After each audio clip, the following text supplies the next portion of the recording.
அன்பு உறவுகளுக்கு இனிய வணக்கங்கள். இன்றைய பதிவில் மீனராசி அன்பர்களுக்கு இந்த ஜூன் மாதத்தில் உங்கள் வாழ்க்கையில் என்னென்ன மாதிரியான மாற்றங்கள் நிகழும்ங்கிறத தெளிவாகவும் விரிவாகவும் பார்க்க போகிறோம். கொஞ்சம் கூட வீடியோவை ஸ்கிப் பண்ணாமல் முடிஞ்ச வரைக்கும் முழுமையாக பார்க்க முயற்சி செய்யுங்க. வாங்க வீடியோக்குள்ளே போகலாம். மீனராசியை பொறுத்த வரைக்கும் பூரட்டாதி 4ஆம் பாதம், உத்திரட்டாதி 1, 2, 3, 4ஆம் பாதங்கள், ரேவதி 1, 2, 3, 4ஆம் பாதங்களை உள்ளடக்கியது மீனராசி.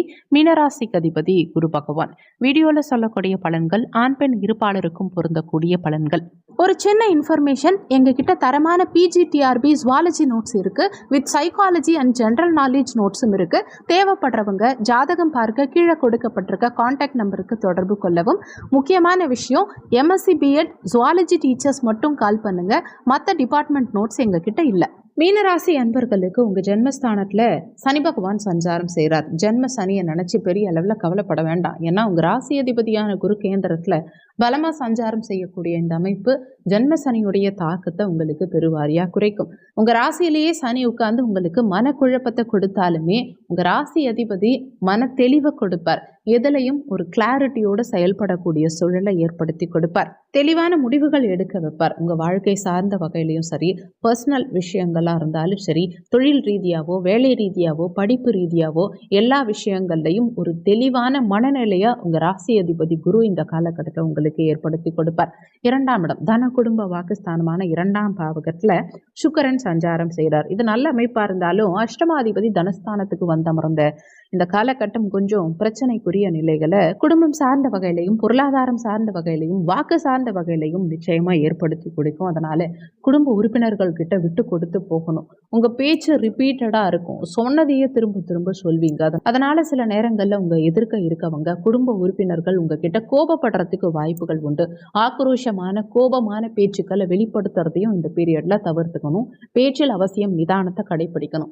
எங்க எதை பேசணுமோ அது மட்டும் பேசணும். தேவையில்லாத இடங்கள்ல தேவையில்லாத வார்த்தைகளை விட்டு சில இடங்கள்ல நீங்க சிக்கிக்கிறதுக்கு வாய்ப்புகள் உண்டு. அதனால பேச்சில் அவசியம் நிதானம் தேவை. குடும்ப உறுப்பினர்கள் கிட்ட விட்டு கொடுத்து போகணும். குடும்பத்துல சின்ன சின்ன மனஸ்தாபங்கள் நிம்மதி கெடக்கூடிய சூழலை இந்த காலகட்டம் ஏற்படுத்தி கொடுக்கும். அதனால குடும்ப உறுப்பினர்கள் கிட்ட நிதானத்தை கடைபிடிக்க பாருங்க. வாக்குவாதம் செய்யறத தவிர்த்துக்க பாருங்க. பொருளாதாரம் சார்ந்த வகையில சில தடங்கல்களை இந்த 2ஆம் இடத்து சுக்கிரன் அஷ்டமாதிபதியா இருந்து பொருளாதாரம் தனஸ்தானத்துல இருக்காரு இல்லையா, அப்போ பொருளாதாரத்துல தன வருமானத்துல சில தடங்கல்கள் உண்டு பண்ணுவார். வருமானத்தை கொஞ்சம் குறைக்க தான் செய்வார். ஒரு சிலருக்கு கண் சம்பந்தமான உபாதைகள், முகம் சம்பந்தமான பிரச்சனைகள், ஒரு சிலருக்கு முடி அதிகமா உதிர்றதுக்கு வாய்ப்புகள் உண்டு. குறிப்பா இளம் பருவத்தினர் இதையே நினைச்சு வருத்தப்படுறதுக்கு வாய்ப்புகள் உண்டு. அதையே அதிகமா நினைச்சு திங்க் பண்ணாம உங்க ஒர்க்கில் அதிகமா கான்சென்ட்ரேட் பண்ணுங்க. 3ஆம் இடத்துல சூரியன் சஞ்சாரம் செய்கிறார். 6ஆம் அதிபதி 3ஆம் இடத்துக்கு வந்திருக்காரு. இது ஒரு வகையில நல்ல அமைப்பு தான். இந்த அமைப்பு பெருசா எந்தவித தடுமாற்றத்தையும் ஏற்படுத்தாது. ராகுவும் குருவுடைய பார்வையில 12ஆம் இடத்துல இருக்கார். விரைய செலவுகள் நிறைய இருக்க மாதிரி இருக்கும். ஆனா அதுக்கேற்ற மாதிரி பொருளாதாரமும் உங்களுக்கு வரத்தான் செய்யும். குருவுடைய பார்வையில ராகு இருக்கிறதுனால நீங்க செய்யக்கூடிய செலவுகள் அர்த்தமுள்ள செலவுகளா இருக்கும். இந்த பீரியட்ல நிறைய விரயம் பண்ணுவீங்க. ஆனா அது சுப விரயமா இருக்கும். உதாரணத்துக்கு ஒரு சிலர் சேவிங்ஸ்னு பிளான் பண்ணியிருப்பீங்க. திடீர்னு போய் நகை வாங்கணும்னு ஆசைப்பட்டு நகை வாங்கிட்டு வருவீங்க. வீட்டில் இருக்கவங்க உங்களை திட்டலாம், ஆனா அது உங்களுக்கு பின்னாடி நல்லதை தான் தரும். பின்னாடி நினச்சி பார்ப்பாங்க, நகை வாங்கினதே பெட்டர் போல அப்படின்னு. இந்த மாதிரி சுப விஷயங்களுக்காக நீங்கள் விரயங்களை இந்த காலகட்டத்தில் சற்று அதிகமாக பண்ணுவீங்க. லைஃபுக்கு அத்தியாவசியமான ஒரு விரயங்களை இந்த காலகட்டத்தில் பண்ணுவீங்க. பண ரீதியாகவும் பெரிய அளவில் தடுமாற்றம் இந்த காலகட்டத்தில் இருக்காது. இந்த நிலையை உங்களுக்கு சுக்கிரன் மட்டும்தான் கொடுப்பார். ஆனால் மற்ற கிரகங்கள் பலமாக இருக்கிறதுனால பண ரீதியான தட்டுப்பாடு பெருசாக இருக்காது. வருமானம் ஏதாவது ஒரு வழியில் வரும். ஆல்ரெடி கடன் வாங்கியிருக்கீங்கன்னா அந்த கடனை கட்டி முடிக்கிறதுக்கு நல்ல வாய்ப்புகள் கிடைக்கும். பொருளாதார ரீதியாக இருந்த பிரச்சனைகள் தடங்கல்கள் இப்ப விலகும். இந்த அமைப்பு 3ஆம் இடத்து சூரியனாலையும் 6ஆம் இடத்து கேதுவினாலையும் உங்களுக்கு சிறப்பாகவே இருக்கும். பண தேவை சற்று அதிகமாகவே இருந்தாலும் அதை எளிமையா சமாளிக்கக்கூடிய வல்லமை இந்த காலகட்டத்தில் உங்களுக்கு சிறப்பாகவே இருக்கும். 4ஆம் இடத்துல குரு சஞ்சாரம் செய்கிறார். ஜூன் 6ஆம் தேதி அன்னைக்கு புதன் பெயர்ச்சியாகி 4ஆம் இடத்துல ஆட்சியாகி சஞ்சாரம் செய்ய போறார். தாயோடைய முழுமையான ஒத்துழைப்பு இந்த காலகட்டத்தில் உங்களுக்கு கிடைக்கும். தாயோடைய சப்போர்ட்டால அடுத்த கட்டத்துக்கு போகும். தாயோடைய உடல்நலம் சார்ந்த விஷயங்கள்ல இருந்த பிரச்சனைகள் இப்ப நிவர்த்தியாகும். தாயால ஆதாயம் காண்பீங்க. தாய் மேல அதிகமான பாசம் இருக்கும். தாயுடைய ஆதரவு சிறப்பாக கிடைக்கிறதுனால வாழ்க்கையில அடுத்த கட்டத்துக்கு நகருவீங்க. தாய் சார்ந்த சிந்தனைகள் ஒரு சிலருக்கு அதிகரிக்கும். நீங்க யோசிக்கக்கூடிய விஷயங்களுக்கு உங்க தாயுடைய கருத்துக்களும் சப்போர்ட்டும் உங்களுக்கு சாதகமா இருக்கும். தாய் சார்ந்த வகையில இருந்த குழப்பங்கள் எல்லாமே இப்ப சரியாகும். உங்களுக்கும் ஒரு தெளிவு பிறக்கும். அறிவு சார்ந்த வகையில முக்கியமான முடிவுகள் எடுக்கிறதுக்கு இது சாதகமான காலகட்டம். மாணவ மாணவிகளுக்கு கல்வி சார்ந்த வகையில அற்புதமான முன்னேற்றம் காணக்கூடிய சூழலை கொடுக்கும். 4-7க்குரியவர் ஆட்சி பலம் பெற்ற நிலையில இருக்கக்கூடிய இந்த காலகட்டம் மாணவர்களுக்கு மட்டும் இல்லாம குடும்ப வாழ்க்கையில ஈடுபட்டு இருக்கவங்களுக்கும் ஒரு முன்னேற்றகரமான சூழலை நிச்சயம் ஏற்படுத்தி கொடுக்கும். மாணவர்களுக்கு கல்வியில ஆர்வம் பிறக்கும். புதிய விஷயங்களை கத்துக்கணும், பெருசா அச்சீவ் பண்ணணும், வாழ்க்கையில ஜெயிக்கணும், இப்படி எய்மை நோக்கி செல்லக்கூடிய ஒரு சூழலை ஏற்படுத்தி கொடுக்கும். ஒரு சிலர் கல்வி சார்ந்த விஷயங்கள்ல இன்வெஸ்ட்மெண்ட் பண்ணுவீங்க, லோன் போட்டு படிப்பீங்க, இல்ல கடன் வாங்கி படிப்பீங்க, நல்ல காலேஜில் சேருவீங்க, புதுசா ஏதாவது கோர்ஸ் எடுத்து படிக்கிறதுக்கு, புதுசா நாலேஜ் கெயின் பண்றதுக்கு அதுக்கெல்லாம் இந்த காலகட்டம் பெஸ்டான காலகட்டம். குறைஞ்சபட்சமா புதுசா புக்ஸாவது வாங்குவீங்க. ஏதோ ஒரு ரூபத்துல கல்வி சார்ந்த வகையில உங்க அறிவை இம்ப்ரூவ் பண்ணுவீங்க. அதுக்கு ஃபேவரான காலகட்டம் இது. உங்க ஸ்கில் இம்ப்ரூவ் பண்றதுக்கு நிறைய இன்வெஸ்ட்மெண்ட் பண்ணுவீங்க. புதிய விஷயங்களை கத்துக்கிறதுக்கு இன்வெஸ்ட்மெண்ட் பண்ணுவீங்க. குழந்தை பாக்கியம் பிள்ளைகள் சார்ந்த வகையில கடந்த காலகட்டங்களில் இருந்த தடங்கல்கள் விலகும். குழந்தை பாக்கியத்துக்கு இது சிறப்பான காலகட்டம். ஜூன் 6ஆம் தேதிக்கு பிறகு குழந்தை பாக்கியம் இல்லாதவங்களுக்கு நிச்சயமா குழந்தை பாக்கியம் சார்ந்த வகையில் நல்ல செய்தி கிடைக்கும். பிள்ளைகளோட அதிகமான ஆர்கியூமெண்ட்ஸ் இல்லாம பிள்ளைகள் சார்ந்த வகையில அனுகூலம் கிடைக்கும். பிள்ளைகளுடைய உடல் ஆரோக்கியம் சார்ந்த வகையில பிரச்சனைகள் இருக்குன்னா ஜூன் 6ஆம் தேதிக்கு பிறகு அதெல்லாம் சரியாகும். 6ஆம் இடத்துல கேதுவுடைய சஞ்சாரம் இது நோய் ரீதியா இருக்க பிரச்சனைகளை சரி பண்ணும். ஹெல்த் ரீதியா இருந்த பிரச்சனைகளை கேது பகவான் 6ஆம் இடத்து கேது பகவான் சரி பண்ணுவார். கடன் சார்ந்த வகையில இருந்த பிரச்சனைகளை சரி பண்ணுவார். நீண்ட காலமா கடன் தொந்தரவு இருக்கு அப்படின்னா ஏதாவது ஒரு வகையில் அந்த கடனை அடைத்து முடிக்கக்கூடிய சூழலை இந்த கேது பகவான் உங்களுக்கு ஏற்படுத்தி கொடுப்பார். கடன் பிரஷர்ல இருந்து இப்ப மீண்டு வருவீங்க. இல்ல உங்களுக்கு கடன் உதவி தேவைப்படுது, கடன் வாங்கி ஏதாவது நீங்க பண்ண போறீங்க அப்படின்னா அதுக்கான உதவிகளும் இந்த காலகட்டத்தில் கிடைக்கும். கடன் உதவிகள் ஈஸியா உங்களுக்கு கிடைக்கும். எதிரிகளுடைய அழிவு இந்த காலகட்டத்தில் உங்களுக்கு கண்கூடா தெரியும். உங்களை யார் எதிர்த்தாங்களோ அந்த எதிரிகளுடைய அழிவை இப்ப நீங்க பாப்பீங்க. எதிரிகள் குறைவாங்க. எதிரிகள் உங்களை விட்டு தூரமா போவாங்க. உங்களுக்கு ஆப்போசிட்டா இருந்தவங்க ஒன்று உங்களை விட்டு விலகி போவாங்க, இல்லைனா உங்களோட வந்து இணைவாங்க.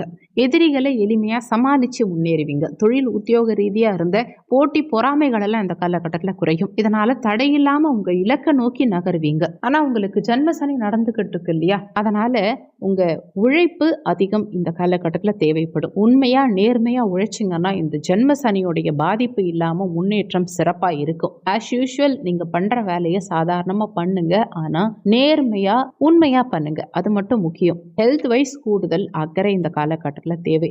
நேரத்துக்கு சாப்பிடுங்க, நேரத்துக்கு தூங்குங்க, ஹெல்த்தான ஃபுட்ஸ் எடுத்துக்கோங்க. ஆரோக்கியமான உணவுப் பொருட்கள் இந்த காலகட்டத்தில் அவசியம் தேவை. கடையில இருந்து வாங்கி சாப்பிட்றத கொஞ்சம் குறைச்சிக்கிட்டு வீட்டிலேயே ஆரோக்கியமா சமைச்சு சாப்பிடுங்க. உங்க லைஃப் ஸ்டைலை ப்ராப்பரா மாத்துங்க. நேரம் தவறாமைங்கிற ஒரு விஷயத்த கரெக்டா ஃபாலோ பண்ணுங்க. எதுலையுமே நீங்க சாப்பிட்றதா இருக்கட்டும், தூங்குறதா இருக்கட்டும், வேலைக்கு போறதா இருக்கட்டும், எல்லா விஷயத்துலையுமே கரெக்டா ஒரு டைம் மேனேஜ்மெண்ட் இந்த பீரியட்ல உங்களுக்கு தேவை. எதுலையுமே ஒரு ஒழுக்கமான நிலையை கடைபிடிக்க பாருங்க. கரெக்டான டைம் ஷெடியூல் பண்ணி அதுபடி லைஃப்பை மூவ் பண்ணுங்க. இதனால ஜென்ம சனியுடைய தாக்கம் உங்களுக்கு பெரிய அளவில் இல்லாமல் கண்டிப்பா உங்களை காத்துக்க முடியும். இது என்ன பெருசா மாற்றத்தை கொடுத்துற போகுது, நம்ம டைம் கீப் அப் பண்ணா எப்படி சனியினுடைய தாக்கம் குறையும் அப்படின்னு யோசிக்கலாம். நீங்க வேணா இதை ஃபாலோ பண்ணி பாருங்களேன். ஒரு 1 மந்த் நீங்க ஃபாலோ பண்ணி பாருங்க, சூப்பரா ரிசல்ட் இருக்கும். ஏன்னா நேரம் தவறாமை, ஒழுக்கத்தை ஃபாலோ பண்றது, உண்மையா இருக்கிறது, நேர்மையா இருக்கிறது, அடுத்தவங்களுக்கு பிரச்சனை கொடுக்காம தொல்லை கொடுக்காம இருக்கிறது, இதெல்லாம் சனி பகவானுக்கு ரொம்ப ரொம்ப பிடிச்சமான விஷயங்கள். இப்படி கரெக்டா இருக்கவங்களை சனி பகவான் ஒண்ணுமே பண்ண மாட்டார். அதனால இந்த மாதிரி எல்லா விஷயங்களையும் நீங்க கரெக்டா இருங்க. சனியுடைய தாக்கம் இல்லாம லைஃப்ல முன்னேற்றம் வளர்ச்சியை கண்கூடா நீங்க பார்க்க முடியும்.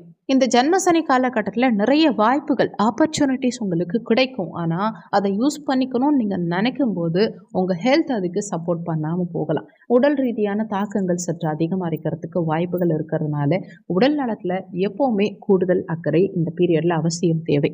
ஜென்ம சனியில் நிறைய தடங்கல்கள் வரும். ஆனால் அந்த தடங்கல்கள் எல்லாமே உங்களுக்கு ஒரு அனுபவ பாடமாக இருக்குங்கிறத நீங்கள் பின்னாடி தான் உணர முடியும். இவ்வளோ பிரச்சனை வருதே அப்படின்னு இப்போ நீங்க கலங்கி நிற்காம அந்த பிரச்சனைகளை ஃபேஸ் பண்ணுங்க, எதிர்த்து போராடுங்க. அப்போதான் உங்களுக்கு ஒரு மன தெளிவு கிடைக்கும். வாழ்க்கைன்னா என்னன்னு புரியும். 30 வயசுக்குள்ள இருக்கவங்களுக்கு முதல் சுற்று ஜென்ம சனி இருக்கவங்களுக்கு சற்று தாக்கம் ஜாஸ்தியாக தான் இருக்கும். எதுவாக இருந்தாலும் தைரியமாக ஃபேஸ் பண்ணுங்க. கண்டிப்பா அது உங்க வாழ்க்கைக்கு நல்லதுக்காக தான்ங்கிறத நம்புங்க. அது பின்னாடி நீங்க கண்கூடா பார்ப்பீங்க. 2ஆம் சுற்று ஜென்ம சனி, அதாவது 2ஆம் சுற்று 7 சனி நடக்கிறவங்களுக்கு இந்த காலகட்டம் பெரிய அளவில் தாக்கம்ங்கிறது இருக்காது. ஏன்னா ஏற்கனவே அந்த 7 சனியை நீங்க கடந்த அனுபவம் உங்களுக்கு இப்போ கை கொடுக்கும். 2ஆம் சுற்று சனி பயிற்சி யோக சனியா தான் இருக்கும். பெரிய தடங்கல்களை ஏற்படுத்தாது. ஆரம்பம் சின்ன சின்ன தடங்கல்கள் கொடுக்கிற மாதிரி இருக்குமே தவிர உங்களுக்கு முன்னேற்றம்ங்கிறது நிச்சயமா இருக்கத்தான் செய்யும். ஒரு லைஃப் சேஞ்சிங் மொமெண்ட்டாக இருக்கும். சொத்து சேர்க்கை எல்லாம் சிறப்பாகவே இருக்கும். அசையா சொத்து சேர்க்கை இந்த 2ஆம் சுற்று 7 சனி நிச்சயம் கொடுக்கும். ஆனால் டீனேஜில் இருந்தாலும் சரி, வயதானவர்களாக இருந்தாலும் சரி, நடுப்பருவத்தினராக இருந்தாலும் சரி, உடல் நலத்தில் மட்டும் கண்டிப்பாக அக்கறை தேவை. தொழில் உத்தியோகம் சார்ந்த வகையில் இடமாற்றங்கள் இந்த காலகட்டத்தில் ஏற்படுறதுக்கு நிறைய வாய்ப்புகள் உண்டு. வெளியூர், வெளி மாநிலம், வெளிநாடு செல்லக்கூடிய அமைப்புகள் இந்த காலகட்டம் ஏற்படுத்தி கொடுக்கும். இடமாற்றத்துக்கான வாய்ப்புகள் இந்த மாதத்தில் அதிகமாகவே உண்டு. சொந்த ஊரில் இருக்க முடியாது. வெளியூர், வெளி மாநிலம், வெளிநாட்டில் போகிறதுக்கு வாய்ப்புகள் அதிகம். 12ல் ராகு வந்தாலே அதிகப்படியான அலைச்சல்களை கொடுக்கும். நீங்கள் எங்கே வேலை பார்த்தீங்கன்னாலும் சரி, ஒரு இடமாற்றம் இருக்கலாம். வேலையில் ஒர்க் ப்ரெஷர் கொஞ்சம் ஜாஸ்தியாகலாம். இந்த மாதிரி நிலை இருக்கும். பட் அது பெருசாக உங்களுக்கு தொந்தரவை கொடுக்காது. ஏன்னா குருவுடைய பார்வையில் தான் ராகு இருக்கார். அதனால் பயப்பட வேண்டாம். அதிகமாக அலைச்சல்கள் இருக்க மாதிரி ஃபீல் ஆகும். நம்ம அதிகமாக கொஞ்சம் பயணம் பண்ணுற மாதிரி, நிறைய ட்ராவல் பண்ணுற மாதிரி, கொஞ்சம் அலையிற மாதிரி ஃபீல் ஆகுமே தவிர அது உங்களுக்கு பெருசாக தொந்தரவுகளை ஏற்படுத்தாது. கவலைப்பட வேண்டாம். முக்கியமான விஷயம், தந்தை ஸ்தானாதிபதி செவ்வாய் 6ஆம் இடத்துல மறைஞ்சு கேதுவோட இணைந்த நிலையில் இருக்கார் இல்லையா? அப்போ தந்தையுடைய உடல் ஆரோக்கியம் சார்ந்த வகையில் மட்டும் இந்த காலகட்டத்தில் சற்று கூடுதல் அக்கறை எடுத்துக்கிறது நல்லது. தந்தையுடைய உடல்நலம் சார்ந்த வகையில் மட்டும் இல்லாமல் தந்தையோட ஏதாவது மனஸ்தாபங்கள், வருத்தங்கள் ஏற்படுறதுக்கும் வாய்ப்புகள் இருக்கிறதுனால தந்தையுடைய உடல் நலத்திலையும் சரி, தந்தையுடைய உறவு நிலையிலையும் சரி கூடுதல் கவனம் அவசியம் தேவைப்படும். அவங்க கிட்ட அதிக ஆர்கியூ பண்ணாம விட்டு கொடுத்து போறது நல்லது. அவங்க ஹெல்த், உறவு நிலை ரெண்டுலையுமே பராமரிப்பு அவசியம் தேவைப்படும். ஓவராலா இந்த ஜூன் மாதத்தை பொறுத்த வரைக்கும் நல்ல சிந்தனை தெளிவு பிறக்கும். ஒரு தெளிவு, ஒரு புரிதல் இருக்கும். முக்கியமான முடிவுகள் எடுக்கிறதுக்கு இந்த காலகட்டம் சாதகமான காலகட்டமாக இருந்தாலும் சிந்திச்சு செயல்பட்டால் முன்னேற்றம் இருக்கும். திருமண முயற்சிக்கெல்லாம் சாதகமான காலகட்டம் இது.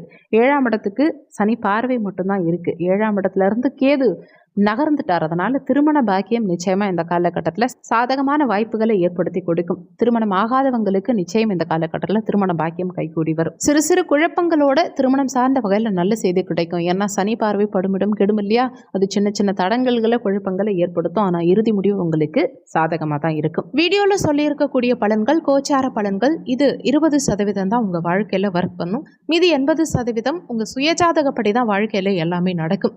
இந்த வீடியோவில் உங்களுக்கு ஏதாவது சந்தேகம் இருந்தால் கீழே இருக்க கமெண்ட் செக்ஷனில் சொல்லுங்கள். நன்றி. மற்றொரு நல்ல பதிவோடு மீண்டும் உங்களை சந்திக்கிறோம்.